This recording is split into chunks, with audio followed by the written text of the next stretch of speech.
What's up, everybody? Welcome to the GameOverGreggy show. I'm one of your hosts, Greg Miller, alongside the producer/shaducer, Nick Scarpino. Hello, all. Shaducer. Why did I say it like that? Shaducer. You always say skosh, so I think I'm just trying to do that. Okay. Also, I just think I got a dumb fat tongue that doesn't know where to go anymore. It's It's like we're gonna have to make a new shirt for that. The producer/shoeducer. Shoeducer? What's a shoeducer? Anyways, that's the pure one, Tim Gettys. Hi, let Tim host. Pride of Long Island, Colin Moriarty. That's it. Hoot? Hope. All right. It was like a hut. Like Yeah, sports hut, thing. hut, hut, hey. Hope. And then over here, the man, the myth, the legend, Gary Whitta. Hello, Greg. Hello, Gary yeah, Whitta. there we go. Thank you for coming. I'm very glad to be I'm here. glad the restraining order from when I touched your knee on Up at Noon has expired. Yeah, so literally yesterday. So finally, we're beat now. Let's not Keep go your hands to yourself, Miller. Let's not go right back there. Yeah, no, it's, right back it's to it. amazing how many people remember that moment. Like when I said I was going on the show today, I got Yeah. so many tweets going, "Oh, don't let him touch your knee!" Like it became this thing. Yeah. It became a meme right away, I remember. It was It was right memed, yeah. right onto the Reddit. That was a big deal. It And was viral. Those were the very early days of Up at Noon. People didn't know what to make of that show. And it was also... That was when we did the debut trailer for The Walking Dead, wasn't it? The Telltale game? Yeah, the first time I came on, Yeah. I think I had brought the trailer with Yeah. me. And that was like one of the biggest Up at Noon episodes we ever did. Yeah, it was huge. Because we lied to everybody and said you're going to get to see the gameplay for the first time. And there was like 2 seconds in the trailer of gameplay. And I'm like, that's true. we That didn't counts. lie. Count Yeah. it. What are you going to do, Internet? Gary, Yes. I love you. I'm glad you're here. Thank you for coming in. And Thank gracing you. us I with want to your presence. support your new venture here. I'm thank very you. excited about what you guys are doing. Oh, we are too. It's going pretty well so far. Yeah. I'm so probably. far, so I feel like you've had Veronica Belmont and Felicia Danville. I feel like I'm actually your least auspicious guest that you've now, had. I think it's no, just going No, we had no, Sean I think it's going Finnegan, up. so That's true. That was a no long one knows time who ago. it is. No, if people for some reason missed that Up and Noon, don't know who you are. so much. You used to work in the video game industry like us. You're a video game journalist like us. Yeah, since 1988. I started back in like the just at the time like the 8-bit world was transitioning into the 16-bit world. Right, you were breaking Genesis stories. No, growing up in the UK, it was more about the Commodore 64 and the Amiga for me. Oh, okay. But yeah, I mean, I was definitely in that kind of Sega Mega Drive, of course, era. And then went on to edit PC Gamer and did that for a while. That's what brought me to the US. And I was, a video game journalist for about 12 years, from 88 to around 2000, something like that. Then you realize there's no money in that. You abandon ship. You just decide on a whim one weekend on a cocktail napkin, you write this screenplay for the Book of Eli. Takes off. Denzel Washington's next to you, sees the screenplay, and is like, I'm in. You seem like a good guy. That is a somewhat truncated version of events, but you've got the basic gist of it. And that was it. And then you're off to the races. You got After Earth. Then you're doing the standalone Star Wars. You wrote that script, that first draft. Yes. And then now you have this book, Abomination. There it is. Yes. It's almost pointless showing that because that's not anything like what the actual cover of the book will be like. Why did you cover, bring though. trash? But I appreciate you doing that. Like you've already, I love the fact that you have got like the talk show host genes. Like, I did it for a long time, Gary. You know to plug the book. You know to hold up the product. Yeah. Can't say the name of the guy I say every week, but I got the book plugs down. In your That's defense, this is the first time you screwed it up. That and when we were really tired at Kevin Smith's house. I didn't messed screw it up. then. I just put it in reverse order. I mean, that's not a technical. Is the movie problem. called Hard Die? No, it's Die Hard, Greg. You got to get it right. We're gonna bug you about your entire career, Gary. But Abomination right now, it's you wrote this book. Yes. It's up on inkshares.com right now. Inkshares.com is where you can go order it right now. And that's like Kickstarter. It's kind a of little, like Patreon. it's a little bit like Kickstarter for books in Okay. that people can go to that website. Whether you be a reader or an author, if you've got an idea for a book, you can put up a proposal on the website, much like you do with Kickstarter. Yeah. And you say, this is the book that I want to write or have written. And people can decide if they want to read that book. And if so, much like with Kickstarter, you can back it and say, yeah, okay. With Inkshares, it's a little simpler. You just decide, I will order this book. And Okay. I'm a little bit cheap. I'll get an ebook. That's fine. Or maybe I'll buy a hardcover version. Or maybe I want to get the super luxury version where you actually get your name in the book. But there's different, little Sure. packages. There's tiers and stuff. And if you hit again, exactly like Kickstarter, they have a goal. And if you hit your crowdfunding goal, then Inkshares will print and publish and distribute the book.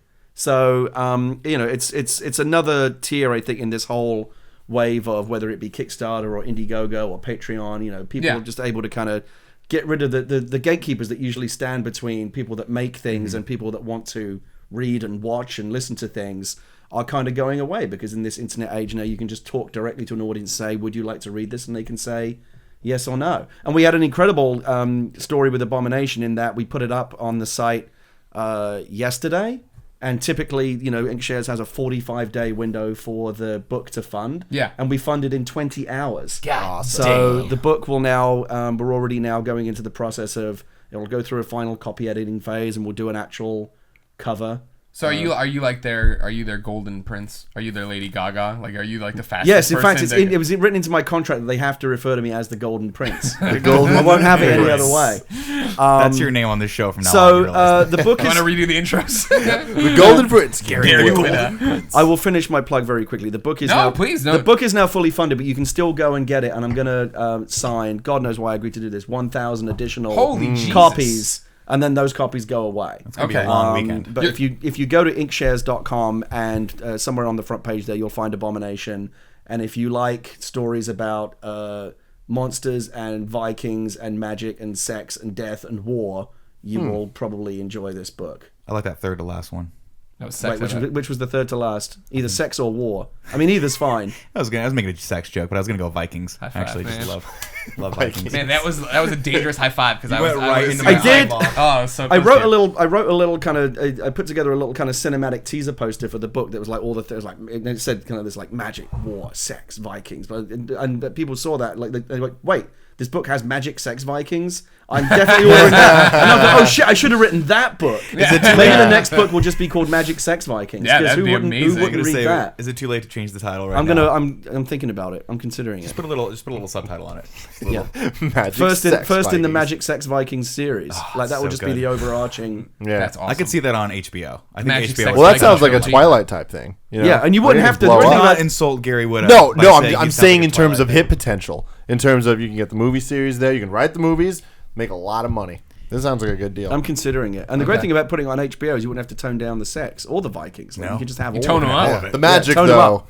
the magic might be a little toned Well, down. you got to start at low on the magic Yeah, totem pole, so you exactly. get my wife to watch, and then right around the end, put a dragon in it. Yeah, give her the Have a sex, naked give her girl the with a Vikings. dragon buzzing around her, like born on her, and you're good to go. All right.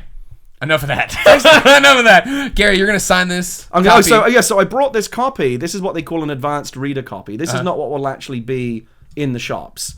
But what they do is they print a very limited number of copies that are sent out to reviewers and other what they call influencers, like people that they want to read the book and like it and try and help. Is this what get you the word sent out. Naomi Kyle to get her quote on Inkshares? Yeah, so Naomi has one of these. Felicia Day and many of the people that very kindly read the book and liked it and had nice things to say were all actually quite instrumental in the fact that it funded so quickly. I literally I have to thank Felicia personally because she wrote a very nice thing about the book and tweeted it out yesterday. And 5 minutes later, my publisher was texting me going, what just happened? Because the traffic on the website just went through the roof and there's like 5 times as many people as before ordering the book. And that's the power of Felicia Day. Yeah, we know it. Yep. We know it well. I like that Felicia Day. So, can smell sleep. what I have here is, like I said, this is advanced reader copy, which is great because it still has all the typos and things in it because it hasn't been properly proofread yet. Sure. I mean, it has a little bit, but it has to go through a proper proofread pass. Like it has the incorrect. I used some Latin in the book, and I used Google Translate for the Latin. Nope, that's not how you do Don't it. do that. Don't. There's a writer tip because the Latin is wrong, and someone who read it, who was a Latin scholar, said you might want to. It wasn't way off. I just had like the incorrect. Yo, all this says tense is or dogs have legs.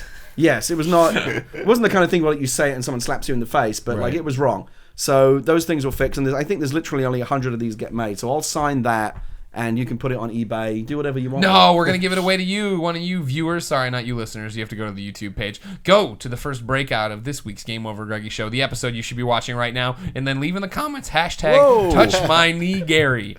Hashtag touch my knee Gary. And then you just Then I'll go through and randomly you just pick one random, it's like a lottery. Keeps going. Yeah. All right, great. He's not even going to mention the fact I'm not going to bring that up he the just pulled fact a that I Peter just Brady. went through puberty on this show. I've been waiting for your voice to drop for years. happens. Colin and I have been making out for a long time. Now I got his cold. It's all up in here. We I don't know cried if I all know. yesterday for Beyond. Everything's horse. Yesterday Oh, was man. a shit show, wasn't it? Yeah, It was good though. it was.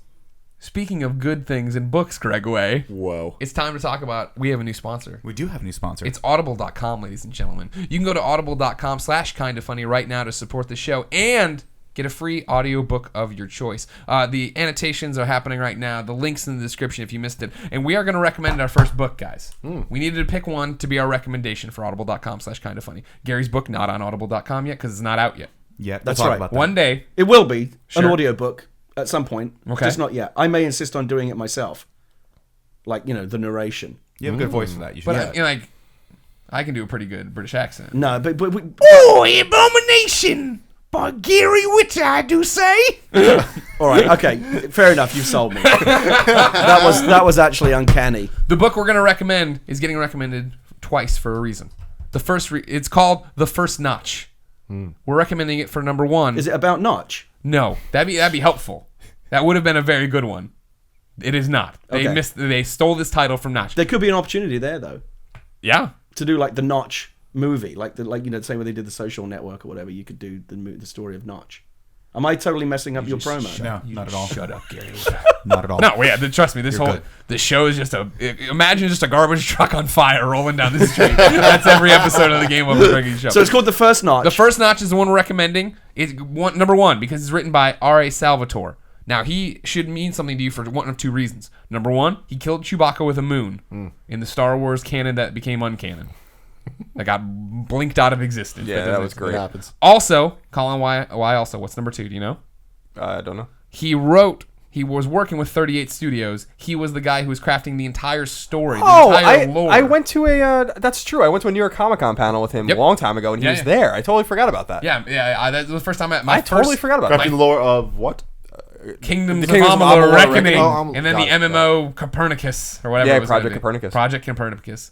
Oh wow, that's I knew that name from some like totally niche nerdy thing, and that was. Well, what it was. I think the Chewbacca thing too. He's one of those guys Yeah. who's written like 1 million fantasy books. Yeah, he's a legend. Yeah. Very well known name in fantasy literature. So that was number 1, A and B. The second reason we're choosing this one is that it is narrated by one Felicia Day, who's a friend of the Game Over Greggy show.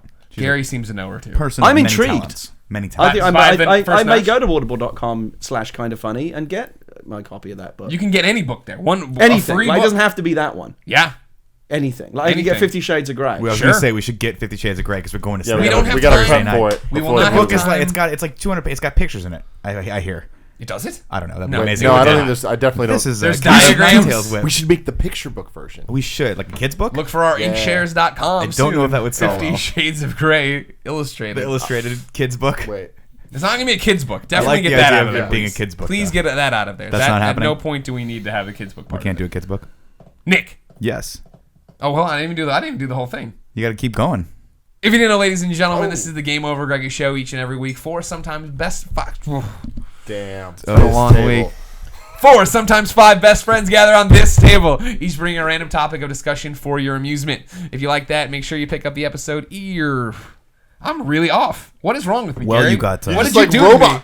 I'm not seeing anything that's not normal. Complete and total You can get dysfunctionality. This is episodes classic early Miller. each and every Friday on patreon.com/kindafunny, along with a number of other services where you give us money. But if you don't want to give us money, no big deal. The episode posts topic by topic, day by day, free on youtube.com/kindafunny before we post the entire thing on the following Friday as an MP3 and a video. Whew. Nick, That was the Go to lot. bed. You got through it. I get to go to bed. Go to sleep. You've just dismissed You're me. tired. I am very Very tired. very I'm tired too. Nick, Yes. what's your topic? My topic generally comes from Twitter, from our lovely audience, but today I'm going to be a little selfish because, Gary, we have you on the show.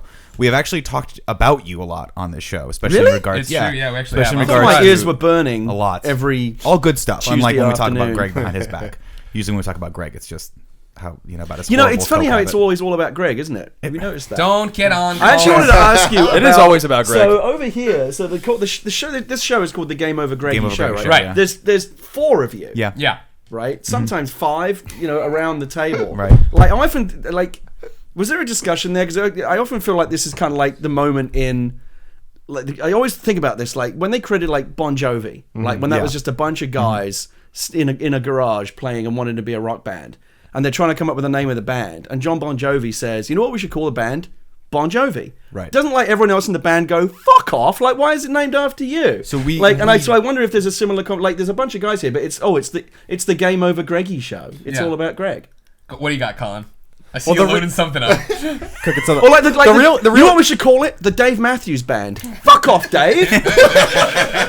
the real so we wanted to do a podcast, and I came up with the idea, the format for this podcast, which was like supposed to be topical. Originally the show was designed that we wouldn't know what everyone else was saying, and like so the topic you were bringing to the show wasn't vetted at all. Eventually, early on, we were like, we should probably right before the show tell ourselves what the topics are so that we know what the hell's going on. Yeah. But the real Colin would come in and be like, "Hey, there's this breaking news. I'm sure you've all read." None of us had read it. Yeah. He would just talk for 10 minutes and be like, "All right." But that's the real insult, Greg, is that the format was something I invented, and you could have called it the Colin Moriarty show or the No Taxation show, but it's always got to be about Greg. We wanted it to Everything's be about successful. Greg. It's always about Greg. Now- So it's the GameOverGreggy show. We did win one small battle.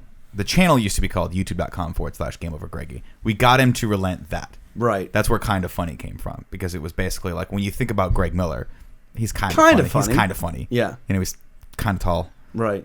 Kind of skinny. kind of skinny. Very skinny now because Yeah. he quit. As everyone knows, it's very documented. It's the he same quit thing Team with Fat Dave years Matthews ago. Band and with Bon Jovi, is that there has to be somebody who is the spark that brings the eyes, And that's that makes you. the women cry, and that's me in this scenario. These guys were a bunch You of make the women cry. Yeah, don't wait, you, what? Greg? These guys were a bunch of little coconut balls floating around, and I was the maple syrup man. I'll tell you what, when I came back from VidCon and I said, hell let's are do you YouTube saying? stuff, all these guys were stuck in there. Like, you remember the Apple commercial where she throws the hammer through the screen? I was the woman throwing the hammer, and these idiots were just sitting around computer terminals like this. Wow. That woman was hot. I don't even know what you're She was talking good about. looking. Yeah, I'm a little lost with all this, but Can you explain it again? I was just I kind of like the like, part when you were I was maple just like syrup. kind of making fun of it a little bit. I had no idea you were going to lean into it to the degree that you did. Trust me, we'll lean into This is everything a on this deep show. rabbit hole that Yeah. we've gone down. Wow. Let me. We all love each let other. me the name rein of the it show back. works, though. The name of the show works.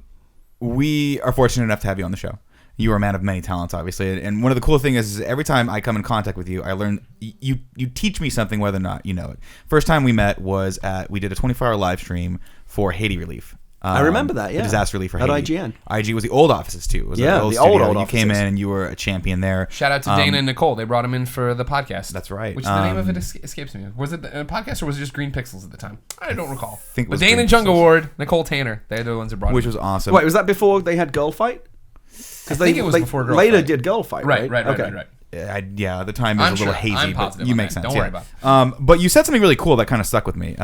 As a writer, you said, you kind of walked through the process, and we can go into that a little bit. But you said, I wanted to write. I've always wanted to write. I've always been a writer. Obviously, you wrote for various publications, and then you had, well, I don't know if it's an opportunity, but you had a break in between, publications. And you're like, I'm going to write. I'm going to give this a shot. I'm going to write. And you found that you had to write well over, I think the number you said was 7 screenplays before you actually had something.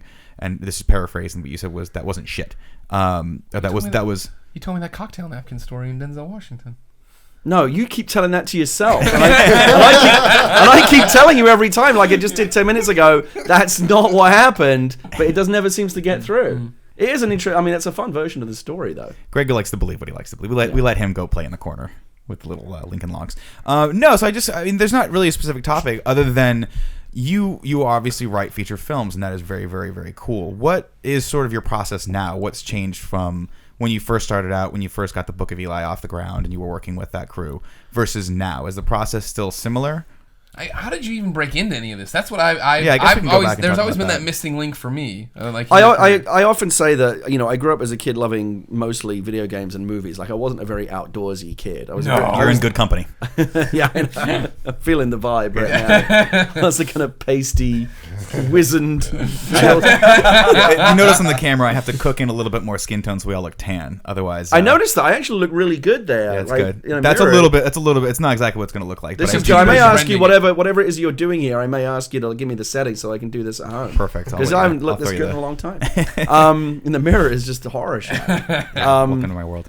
So, like I said, I grew up. I was kind of the wimpy, kind of a swatty, nerdy kid at school, and like got bullied a fair bit, and not. I just wasn't like the athletic. I always picked last at sports and stuff, but I love to write and I love to doodle and love to play video games and watch movies. And I was one of the kids that my mother was always saying, "Why don't you go outside and play?" And I'm like, "Oh, I'm drawing my zombie comics," and that's just what I like to do. And I hated school, hated it. I couldn't wait to get out. Partly because I got picked on. I had a tough time at school because I was kind of like I was really skinny. And B, I was kind of a wise ass. Like I talked my way into a lot of fights. Way to avoid them. That's a poor And strategy. you can talk your way out of them as well. But I talked my way into my fair share. And I love to write, and I hated school. But the only subject I ever really enjoyed was English, and I liked to write and I liked to read. And it's at that point in your life, something is telling you that's probably where vocationally you should go, like do something that you enjoy and might also be good at. And so I left school at 15. I couldn't wait to get out, and at that point I played video games all the time. The idea of writing movies seemed just like very far away, like a very remote prospect, because Hollywood and all that is just seemed like another world entirely. Whereas the world of creating video games back in the 80s was literally like one guy in his bedroom could do it. There's a great documentary about that just came out recently called From Bedrooms to Billions, which is about the explosion of kind of the UK indie video game scene in the 1980s, and how it used to be the kind of auteur creators that have now come back around with the kind of the rise of indie gaming again. But I thought, okay, I could do that. And I bought a book on machine code, like assembly language, and I'm like, I can't do this. My brain is not wired to anything like mathematical or logical. I can't do that. I'm much more right brain. I'm good with like words and imagination and like weird things, but like not anything scientific. And so I'm never going to be a video games programmer, but maybe I could write about it. And I grew up reading a lot of the great video game magazines of the 1980s in the UK, like Zap 64 and Crash Magazine, and I wanted to be. I could be one of those guys. I could just criticize other people's work. Yeah, that's much easier. Easy. And so I literally sat with a typewriter and just like bashed out a bunch of kind of mock game reviews and put them in an envelope. This all sounds so archaic now, but I like wrote a bunch of video game reviews on my typewriter and put them in a nice little envelope and sent them off to various magazines. And I got a job reviewing games for Commodore User magazine in 1988, and that was the first job that I ever had. And I kind of got taken under the wing of like a couple of veteran journalists there who were very nice to me and taught me a lot of things about games and writing, and I kind of learned from them. And the idea of writing movies kind of went away because, wow, this is actually great. I've got a job for a 16-year-old kid. Having a job working on a video games magazine was just awesome. Like that was a dream come true. And that ended up turning into a whole career. I worked on various different magazines and ended up becoming the editor of PC Gamer magazine. And then they launched the American version of that in 1996, and I came out here to America to kind of just look after it for a little bit. And originally it was supposed to be a year, but I fell in love with the Bay Area and I wanted to stay here. And then I started to think, wait, I'm that much closer now. Like now Hollywood isn't so far it's only a little drive away. I mean, kind of technically it is still very far away, but geographically I was that much closer. Sure, it became a reality. And so I started writing the screenplays, and as you said, I mentioned this before, I just wrote a ton of them. Right. I don't learn well from like reading books or being told how to do things. I'm very much more kind of autodidactic and like just do a bunch of it until you either realize you can't do it or you start to get good at it. And so I wrote a ton of scripts, and each one was... I still have the very first script I ever wrote. It's cringe when I wrote it. It's so bad. But then each one is you kind of apply the lessons learned from the last one, and each one got slightly better until I eventually had one that I wouldn't be terribly embarrassed to show someone. So how did you know that? Because that's a really hard thing for a writer, right? Like I forget, maybe it was I forget what movie it was, but there's a famous quote from a movie that says like it was Californication, which was a show that I liked and was obviously about a writer. It was a very Hollywoodized writer, but he turns in a manuscript and his agent goes, "Is it any good?" And he goes, "How the hell should I know? I don't know if this is good or not." How do you know, or when do you get that confidence level where you're like, I'm going to now submit this to what I assume was agencies? That point about the Californication made is actually very well observed. And I think that's something that dogs all writers, and it's actually a very, it's kind of I think writing is kind of like it attracts damaged and twisted personalities. I think all creative pursuits to some extent do, like Greg here. Yeah. God, he's so. If you even knew the half of it. I mean, every time I walk in, everybody picked on me, but whose name's on the sign, motherfuckers? I can't tell you how many times I walk into this house and he's just wearing a shirt. That's it. And you're like, Greg, we talked about this. My creative energy comes from being pantsless. It's so disgusting. But it's very weird, kind of the inverted way in which the psychology of that works. In that, if you write something and feel very insecure about it and think, "Oh my god, this is terrible. It's no good. It's horrible. People are going to hate it," you might actually be onto something.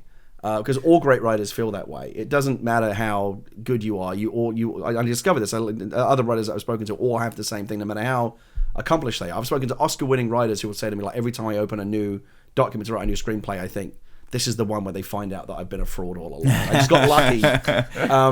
And that's very, very common. But I think that's the instinct that keeps you honest. Is like, as long as you keep thinking the work's not good enough, you'll keep trying to make it better. When I've spoken at like writing conventions and gone to screenwriting conferences and things like that, and people come up and say, I've written a script and it's the best script ever. It's fantastic. All I need to do is find an agent. I'm secretly thinking your script probably sucks, and you're never going to make it as a writer, because having the attitude that your script is already perfect. Some guy at home right watching this is like, no. The first time, the first time you get notes, you're going to fall apart, dude. Because I'm telling you, I guarantee you, your script is 99% chance it's got serious issues, and you're not going to take criticism well. So it's weird. Like the less confident you are in your work, the better the chances there might actually be something there, because it's only the writers that are constantly beating themselves up and telling themselves it's not good enough it's only through that process that you actually create something decent. But if you're right, oh, this is easy, this writing's a doddle, anyone can do this, probably not great stuff that you're creating. That's been my experience. Interesting. So when you write, what is your process? Because I know a lot of people have different things. Like some people like to do an outline, some people like to just jump right into it and see where they wind up. Oftentimes when I've noticed that when I do anything like that, I wind up on like page 2 and then I just give up. How many drafts do you write before you actually want to show it to someone? It really depends on the project. So with the outlining thing, I kind of went back and forth. These days, what I do is I do just enough of an outline to know where I want roughly the story to go. Like for the Book of Eli, it was a 1-page outline. Really? And it was just literally just like 10 story beats. Because that was a tight story. Like that was a well put together story. What made it, I think what made that possible to achieve is the fact that there's actually very little story. Like as a story, as a plot, it has very few moving parts. Like the story-wise, it's very, very simple. There's not much happens there's a twist at the end, but apart from that, there isn't like a lot of moving parts mechanically in the story. So it was easy for me to kind of write that out as like, okay, this is the beginning, this happened, this happens. So you have enough of kind of a spine to know where you're going. Like you never write yourself into a corner like, I don't know what happens next. You do know what happens next, because you already figured that out to some extent. But I people that write like 30 or 40 page treatments and then go write the story, that may work for other people. It doesn't work for me, because I feel like writing a treatment is like the most boring thing to do. It's like all the hard work of writing a script, but without any of the fun of writing the script, because you're kind of one step removed from it. And then when you've written that, you may know every beat in your story, but when you come to actually write the script, you've kind of done all the fun, all the discovery of like, oh, this could happen. Like that's already been done. Right. And now you're just kind of like writing a more detailed version of the story. So where I kind of landed over the years of figuring out this process is write enough of an outline so you don't get stuck, you don't write yourself into a corner. You always basically know kind of where your true north is. Sure. But keep it be vague enough that you can still have the fun of discovering things actually as you're writing. So that's my answer. That's really cool. That's awesome. So you're finishing up at PC Gamer or whatever.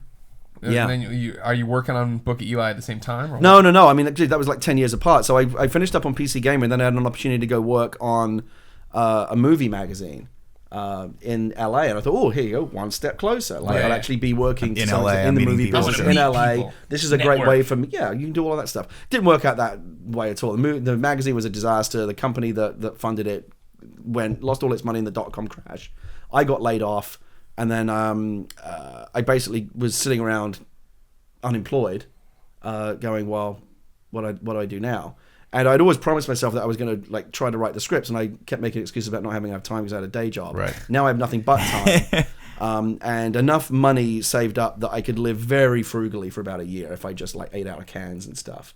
So that's what I did, and I just wrote a bunch of screenplays, and that was the period of like writing one after the other. Right. Each one was less shitty than the last. I don't know if you to the point where again, even the one that you send out, I'm like going, I don't know, maybe like the David Duchovny thing. I don't have no idea it was any good, but like there's some kind of internal spidey sense where you're like, it's not terrible, right? Like, and if that's and maybe that means it's actually okay. And so I sent that out. And when you say send it out, you send it out to agencies? Well, I sent it out to, so there are resources online. It's so much easier these days in the online world to do this stuff than it was when I was breaking in, before there was even really much of an internet. But you can find resources and lists of, agents won't read your script. If you send a script to like CAA, they will literally send it back to you unopened. They'll go, that feels like a script that we didn't ask for. They just send it back. For fear of like, you stole my scripts like 5 years down the road. So don't do that, because they won't read them. Okay. But you can find like management companies and production companies. There are people out there that are like actively will accept what they call unsolicited queries. Like, so you can write them a letter and say, I have a script. It's about this and this and that, and I think you'd enjoy it. And they may write back and say, okay, send us it. We'll read it. And so that's what I sent it to a bunch of management companies. And so here's an example of like how it's better to be lucky than good. I sent That sucks. I've never been lucky. I sent it to a management company. I sent it to a bunch, and I said, but one of these management companies, they typically they have readers, like people whose job it is to just read, because scripts are coming in like literally dozens a day from people all around the country and all around the world that want to break into screenwriting, and so they have readers, people whose job it is to read these scripts, because reading a script takes a while, and it's not necessarily a fun thing to do most of the time. And write coverage, like write a little report and say, like, we recommend that the script be read by the next person up the chain, and then that person is another kind of gatekeeper, another level in the phalanx. And typically you have to go through several levels of that before it goes to someone that can actually say, yes, we should hire this guy, or we should buy this script, or we should represent this person, or whatever. What happened with my script was it literally got put in the wrong pile. No, I'm not even kidding. So I sent in the script to this company, and they this is Eli. This was another movie which we're now actually doing as a comic book. I can plug that as well. Go for it. What comic book is it?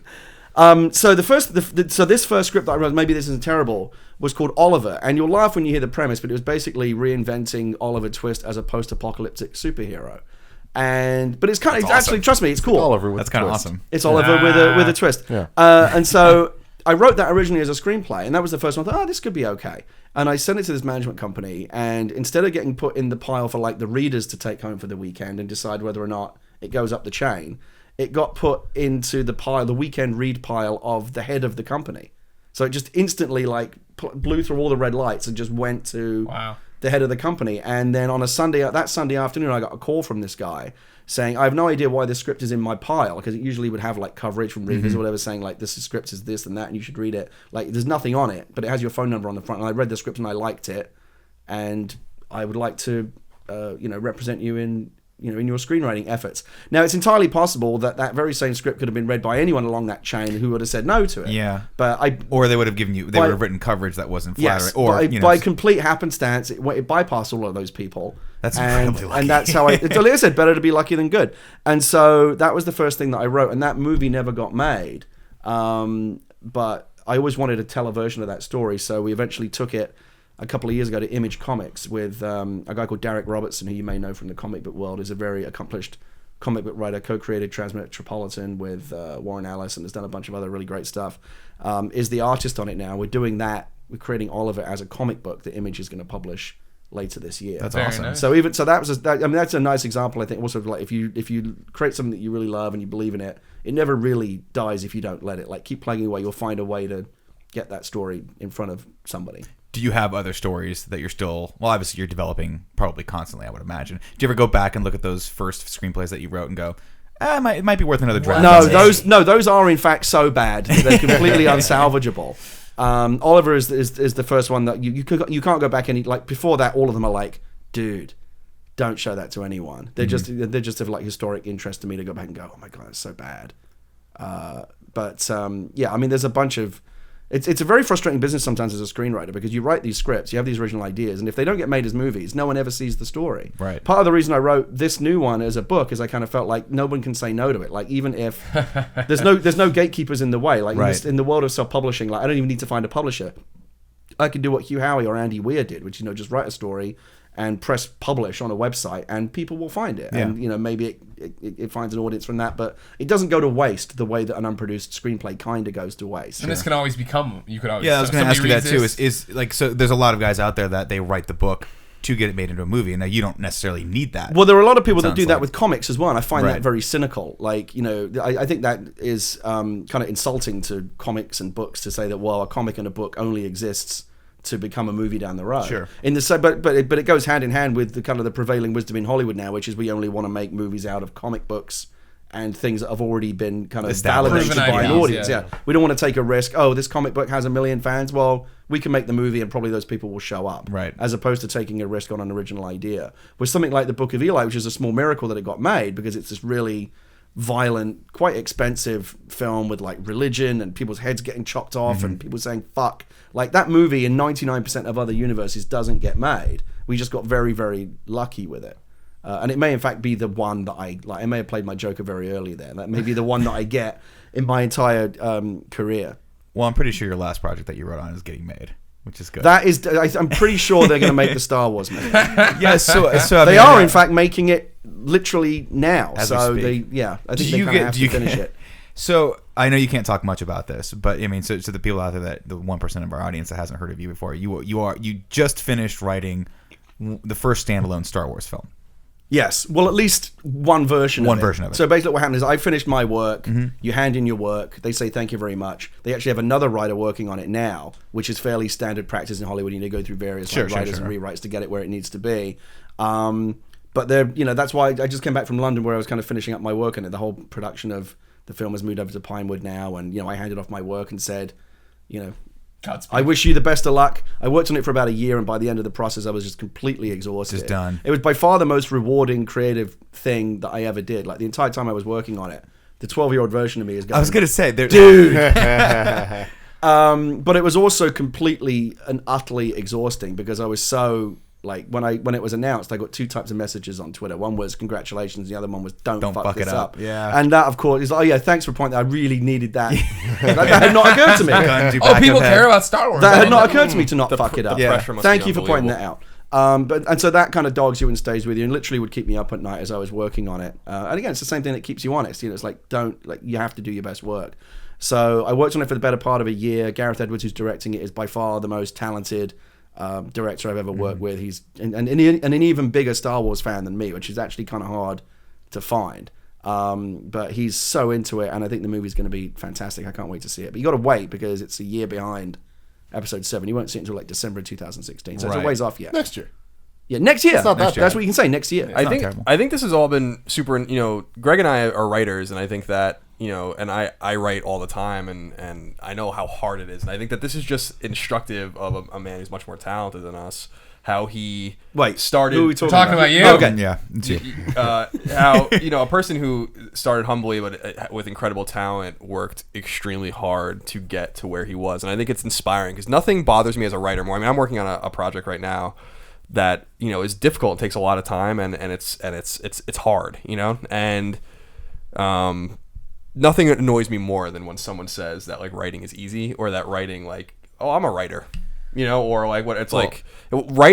Writing is so difficult, and it's humbling and cool to hear a story like this about someone who is so talented like yourself that still says like it wasn't even necessarily the talent that got me the chance, it was the luck. It's brutally difficult, and it is actually quite a miserable life. I mean, the successes Go for it, kids. The don't get me wrong, the highs are very high. Going to the Book of Eli and seeing my name on the screen at the premiere was like one of the greatest moments of my life. Standing on the set. I don't know if I've ever told this story before. One of the days I was on the set of Eli, there were one of the first scenes that they shot is there's a scene earlier in the movie where he gets confronted by these bandits under a bridge and kills them all. Yeah. And I was there the day that they shot that. It was my first day on the set. And I became Denzel was just a lovely man to me. He was super nice, worked with him very closely on the script as we were writing it. And again, it was my own original idea. So this is not like a book that someone else had and you adapted it. Right. It's like, if I'd have said no to Star Wars, ridiculous, but if I'd have said no, they would have found someone else to write it, and the film would still get made and come out. But if I hadn't had the idea for Eli, no one else has the idea, and it never gets done quite the same way. So it feels very organic to you, like you're looking at this on this massive film set, and all these people are only there because you came up with this idea and found the time to sit down and write it. And I remember we did a scene and Denzel crushed it because that's what he does, and everyone applauded, and he was in a really good mood, and he came over and he saw me sitting in what they call Video Village, where you sit and watch on the monitors, and he came over and he didn't know I was on the set that day, and he saw me and he was like, Gary, you're here. And he came over and he shook my shoulders and went, your world is coming alive. How does it feel? And I remember just thinking, this is the fucking best job you can ever have, because the character that you created is now standing there literally in front of you in the guise of an Oscar-winning actor. On set. You think that's fucking mad. But like for every moment like that, there are about 500 shit ones that make you wonder if it's all worth it. Particularly in film, which is is an industry that is brutally indifferent toward writers. That's what I was wondering. Like when you go to the set and stuff, and like in Book of Eli, I guess is maybe a little bit different. Again, like you said, it's your own IP and everything else. Yeah. But when you go to any set, like, do people know who you are, or are they so heads down making the game, making the movie, doing props, craft services, whatever, that they're just some guy? No, in it's their way? weird. I mean, I felt like a little bit of a gatecrasher in my own set because the movie was written, it was done, and sometimes on films, they have a writer on set working on them, which is usually not a good sign because by the time you're shooting, you should pretty much have a script. Right. But a lot of times that doesn't So happen. for Eli, you weren't doing any rewrites during. No, there was no production? need for me to be there. I was just there as a courtesy. The directors invited me to go to the set because nice. they knew I'd be excited to see it. So I was very, very aware of the fact that I'm the only person there who doesn't have a reason to be there. And film sets are really, really busy. Like everyone is doing something all the time. You're just poking around the bagels. Oh, and the pouring a worst thing was I coffee. went there the week after. Maybe not exactly a week, but it was shortly after the Christian Bale Terminator thing happened. yeah. Where he just went off on a tear on the Good for cinematographer. you. So I was, oh my god, that's gonna I happen to forgot me. about that. Like I'm gonna walk through the wrong. I'm literally gonna walk through the gonna walk wrong through door and Danielle's- be in the shot and Daniel's line of Mila sight. Kunis is fucking gonna guy. run in. Get out of here, you bum. Mila is a huge Warcraft fan. She is. And she said, "Oh, I heard you wrote the Warcraft." And back then, it's gone through several writers since then, but I had written an earlier version of the Warcraft movie. And she was like, "Oh my god, does it have Ironforge?" And I was like, "This is Mila Kunis asking me if Ironforge is in the movie. That's fucking crazy." It was great. She's really into it. I saw her at a BlizzCon with Macaulay No, Culkin. she's super into into it. But she has to play in disguise because she can't be like, "Hi guys, I'm Mila Kunis." Like that would not go across well on the internet for any number of reasons. Keela Moonis. Yeah. That's what my name would be. Damn, I've played with Keela Moonis. Yeah, I was very I'm going to walk in, I'm going to trip over someone's cable and fuck everything The up. whole and- set's gonna go live. Yeah, the whole thing cost them falls $2 upon million you. They're that going, day. "Duh." Right. So that was like I said, that was brilliant. But for the most part, writing is a fairly miserable, Right. thankless drudge that just sucks all the life out of you. It's true. But like I said, but the peaks are so high that again the experience I had on Eli was enough to sustain me for like 5 more years That's of awesome. shit, and and not having films made and getting fired from jobs and replaced because that's the world of screenwriting where Right. writers are treated often very much like a kind of a disposable commodity in the same way that they're not in any other medium. It's weird. So how did you? Maybe you can't talk about this, and don't let us kind of get you into trouble. But how did your name get thrown in the hat for Star Wars? I can't talk about Can't it. talk about that. Gotcha. I'll come back in Give somebody December a of dream. 2016. And we'll talk about it. And I'll talk about it, but I can't. I have very strict rules about what I'm allowed to say. So it can be generalized not to be about Star Wars, but I think Okay. you've already touched on it in what you're talking about. It's not uncommon for someone to get hired, write a draft, and that's their contract, right? And somebody else does do it. Yeah, I mean, I've Because when it happened, we were all like, "Gary's leaving Star Wars," There- blah! and there's then I was like, literally- "Oh wait, hold on." There's never been a job ever in my life where at some point you don't get. I think you'd be hard to find a screenwriter that's been doing it for as long as I have who doesn't have a story about getting replaced on a film or getting rewritten by someone else. It's so common, and it's unique to screenwriting. I use the analogy sometime like if R.A. Salvatore were to write a book, and which I hear is available for free on Audible. Audible.com/kindafunny supports the show. Get a free book. free What book. else are you doing? You're already on the internet. So let's say he wrote a book, and his publisher said to him, "Hey, R.A." I don't know if that's what they call him. Yo, RA! Yo, RA! Rah! Come here. R.A., baby, we love the book. We've got a little bit of a problem with the third act, so you're basically gone, and we're going to bring in Patrick Rothfuss to rewrite the third act because he's the hot writer right now.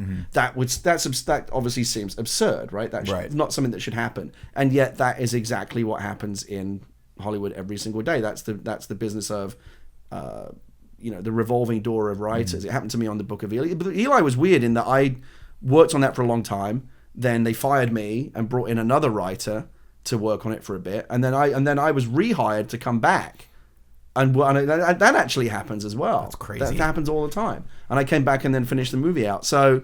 When you got fired from Eli, did you freak out? Of like, hey, this is my project. No, I was very, very unhappy. Particularly, again, when it's something like Star Wars or a movie that is Established franchise. belongs to someone else. Sure. Basically, you're just happy to be there, to be invited to play in there with their toys. For however long it lasts. But they reserve the right to say thank you at any time because it's their property. The truth is, of course, even when it's something you originally create, once you sell it, it becomes their property as well. Like when Warner Brothers bought the Book of Eli, they now own it. Right. And I am now just someone with a contract to continue to write on it. Wow. And it's like I wanted to do an Eli comic book as a follow-up, as a sequel to the movie, but I can't do it because I can't get anyone to sign off on it. I don't own it. I would need to ask their permission, and they don't want to do it, so it'll never happen. So it's particularly, again, when it's Star Wars or After Earth or Warcraft or Akira or any of the movies that I've worked on where other writers have come on subsequent to me, you just kind of go, yeah, that's fair enough. Like, you used me for as long as you could, and now someone else is going to come in and do a version. But when it's your own project, when it's something that you created, that feels really weird to have it taken away from you. But that is that's the only way you're ever going to get a movie made, is if you agree to, sign over the rights and hope that you can just stay on it through to the end. Did you feel like a badass when you got it back? God, it was such a long time ago.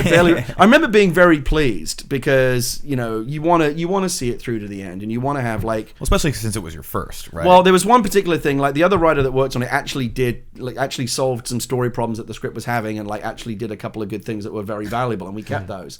But you had just but sections they that were also just question marks. they also changed the ending in a way that I hated it. Like, I remember reading that draft and just my heart sank. Like, please don't let that be the ending of the film. Right. And so when I came back, I put it back the way it was, and that's the ending that they shot. And that's good. Yeah, but again, it's completely at the people that are writing the check decide who's going to write the movie, and it's like I said, it's weird, and it's part of the reason why I've been attracted to kind of play around with writing novels and graphic novels and things where that doesn't happen. Like, I can't be fired off of this book or rewritten by someone else, and it's kind of fun to say, Eli is great, I think, anyway.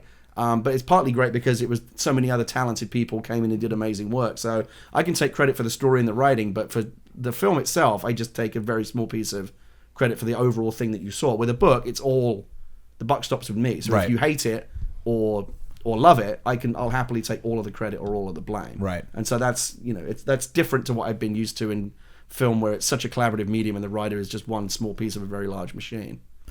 I read somewhere, or maybe I heard somewhere, that they generally only hire a writer for maybe two drafts before they assume the writer has nothing more to put back. Yeah, you have. You're typically right? So it used to be they used to have in Hollywood what they call a two-step deal, which is you do what you call a draft and a set, which is a draft and then a rewrite, and then you're contracted to also do another rewrite.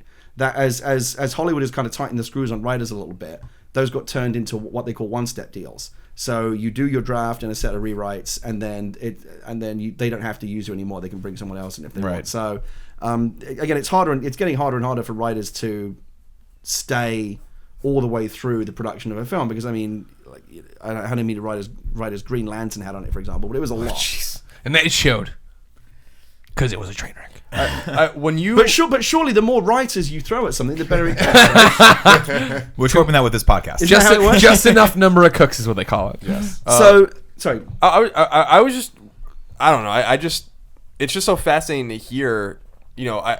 I'm just drawing connections to where you are now as this major success to, you were saying, kind of more of a tortured childhood with being bullied and stuff like that. And I can't help but wonder if you go to the UK and you find these people that teased you when you knock on their door and you go, oh, I wrote a fucking Star Wars movie. I just wanted to let you know. I'll see you later. You remember me? My name's Gary. I would literally send out postcards. Yeah, my name's Gary. You might remember me. You we don't teased have, me. we, I wrote a fucking Star Wars movie. I just wanted to let you know that. Have a good day, and then you just walk away. I don't know. I think that's it would be kind of graceless to do that. As much as it Trust appeals me, those to me, people know. Those people remember. I do remember that one of the kids that bullied me in school, I found him. I didn't find him. He popped up as like a suggested friend on Facebook years and years later. And that was one of the kids that used to punch me in school, and I hated him. It was like that? Like you were legit bullied? Well, not punched in the hard, not knocked out, but punched in the arm and kicked, and just the kid sure. they knocked your books out of your hand and stuff like that. And it was giving me a hard time. And I remember years and years later, he came up on Facebook. I said, I'm kind of curious to see what he's doing now.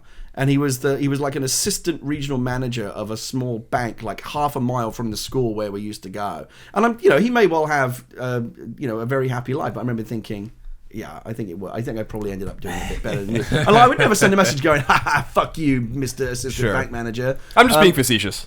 But it would be nice. I wouldn't do that either. Do you know facetious is? Did you know that facetious is one of the only words in the English language with all the vowels in the correct order?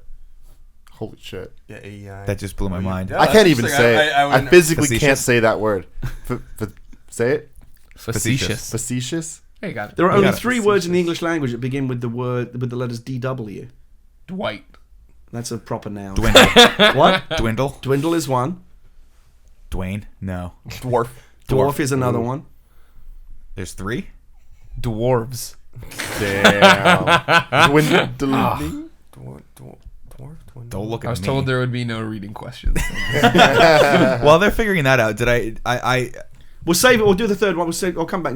I'll do the third one at the end if you haven't got it. By sounds good. then. All right. You said you wrote on Akira? Yeah. That's crazy. Yeah, I I worked did on not know Akira that. for a while. Back in 2007. How did that come about? Are you allowed to talk about that at all? No, yeah. I mean, at this point, it doesn't really matter. They said, "Do you want to do Akira?" And I was like, "Yeah."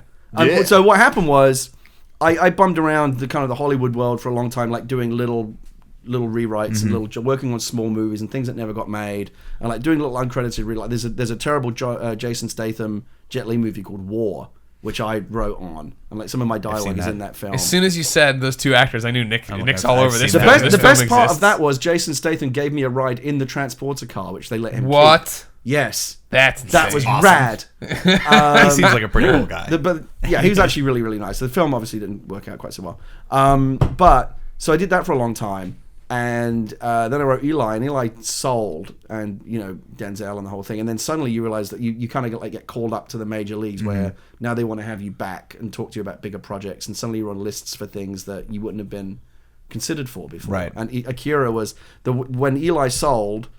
They have 2 lists at any given time, like in Hollywood, kind of. It's like, well, here are all the major projects that we need writers on, and here's a list of writers that are interesting to us right now. Like if you sell a script or have a big movie open or whatever, you're on that list. Right. And so Akira was on the list, and I was on the other list, and they said, "Do you want to do Akira?" And I was very nervous about doing it because, like, how do you do a good version of that? Like, it's really difficult. Yeah. But I got with the director and talked about ways to do it and think, maybe there's a way to do it. And, I'm one of these guys, like, I remember saying a lot, like, we can't fuck this up. Yeah. That's another I'm not big going to one. be the Fans will guy not forgive going you. around a Comic-Con for the rest of my life going, oh, there's the guy that fucked up Akira. Yeah. And so we came That's a up with tremendous uphill and we were battle. very, very, very aware of like all the possible sensitivities. Like we didn't want to do like the race bended version of it, where just everyone's suddenly American and Right. white, and but nor did I believe that Akira is like necessarily a Japanese only story. Right. If it's a story that only resonated inside Japan, it wouldn't have been successful all over the world. Clearly, people love that story no matter where you are. It's a great story.